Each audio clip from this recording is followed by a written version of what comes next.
আসসালামু hi there. আজ আপনাদের জন্য দারুণ একটা ডেজার্ট নিয়ে হাজির হয়েছি। এই বছরের শেষ ফল দিয়ে আজ আপনাদেরকে একটা ডেজার্ট তৈরি করে দেখাবো। কি কেউ কি বুঝতে পারছেন যে সিজনের শেষ ফল এখন কোনটা? হুম, ড্রাগন ফ্রুট। আজ আপনাদেরকে ড্রাগন ফ্রুট দিয়ে পুডিং তৈরি করে দেখাবো। আর এই ড্রাগন ফ্রুটটা কিন্তু একদমই কেনা নয়, এটা আমাদের ছাদ বাগানের গাছের ফল। আলহামদুলিল্লাহ এবার অনেক ড্রাগন হয়েছে, আর তার থেকেই আপনাদেরকে আজকে পুডিং তৈরি করে দেখাবো। প্রথমে ক্যারামেল তৈরি করার জন্য একটা ফ্রাই প্যানে 4 টেবিল চামচ চিনি নিয়ে নিচ্ছি।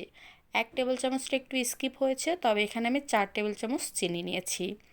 এবার এটাকে জাল দিয়ে হালকা কালারের একটা ক্যারামেল তৈরি করে নিচ্ছি। অনেক বেশি গাঢ় করব না, কারণ তাহলে ড্রাগনের কালারের সাথে মিক্স হয়ে ভালো লাগবে না দেখতে। এর জন্য একদম হালকা অরেঞ্জ কালারের একটু করে নিয়েছি। এবার যে মোল্ডে তৈরি করব তাতে হালকা একটু ঘি মেখে নিচ্ছি, অল্পই মেখে নেবেন।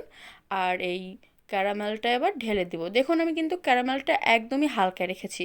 হালকা একটু জমাট বেঁধে গিয়েছিল, এর জন্য গ্যাসের উপরে রেখে দিয়েছিলাম। একদম মেল্ট হয়ে এটা ছড়িয়ে গিয়েছে। এখন এক সাইডে রেখে দিয়েছি ঠান্ডা হওয়ার জন্য।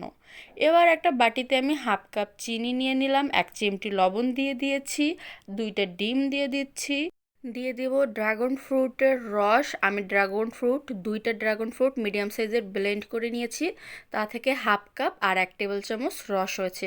আমি কিন্তু এটা ব্লেন্ড করার সময় কোনো পরিমাণে পানি অ্যাড করিনি, জাস্ট ফলটা ব্লেন্ড করে একটা কাপড় দিয়ে ছেঁকে বিচিটা আলাদা করে নিয়েছি। এবার এতে দিয়ে দিয়েছি 4 টেবিল চামচ গুঁড়া দুধ আর 1 টেবিল চামচ ময়দা। সব শেষে এতে অ্যাড করব এলাচের দানা গুঁড়ো 1/4 টিস্পুন। আমি এলাচের দানাটা বের করে গুঁড়ো করে নিয়েছি। এখন একটা হুইস্ক দিয়ে আমি এটাকে ভালো করে মিক্স করে নিচ্ছি। একদমই ভালো করে বিট করে নিতে হবে, আর এটা যাতে একদমই এই কনসিস্টেন্সিতে চলে আসে তার খেয়াল রাখতে হবে। পুডিংয়ের বাটিতে কিন্তু ক্যারামেল একদম সেট হয়ে গেছে। একটা ছাঁকনি দিয়ে ছেঁকে আমি ডিমের ব্যাটারটা দিয়ে দিলাম, আর এই অবশিষ্ট অংশটা ফেলে দিব। পুডিংটা তৈরি করার জন্য একটা কড়াইতে আমি খানিকটা পানি নিয়েছি আর একটা কাপড় ভাঁজ করে বসিয়ে দিয়েছি। এর উপরে আমি পুডিংয়ের বাটিটা বসিয়ে দেবো, আর পুডিংয়ের বাটির সাথে যে ঢাকনা থাকে সেটা দিয়ে বাটিটা ভালো করে ঢেকে নিয়েছি। এর উপরে একটা ঢাকনা দিয়ে দিয়েছি যাতে ভাপটা বেরিয়ে না যায়। ঢাকনা ছিদ্রটাও বন্ধ করে এবার মিডিয়াম টু লো আছে 30 মিনিট এটাকে স্টিমে তৈরি করে নিব।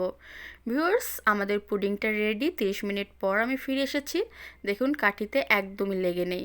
এটা উঠানোর পর আমি 1 ঘন্টা রেস্টে রেখেছিলাম, আর এখন 1 ঘন্টা পর মোল্ড আউট করে নিচ্ছি। এটা আমি আলাদা করে আর ফ্রিজে ঠান্ডা হতে রাখিনি। 1 ঘন্টা রুম টেম্পারেচারই এটাকে আমি ঠান্ডা করে নিয়েছি।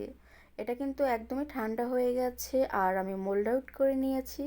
দেখুন দেখতে কেমন লাগছে। এই ড্রাগনের পুডিংটা যদি আপনারা কেউ এখনও ট্রাই করে না থাকেন, তাহলে আমি বলবো একবার হলেও অবশ্যই ট্রাই করবেন। পুডিংয়ের ভেতরের কালারটা কেমন হয়েছে সেটা অলরেডি আমি ভিডিওর শুরুতে দেখিয়েছি, তাই আর দেখালাম না। সবাই ভালো থাকবেন। আল্লাহ হাফেজ।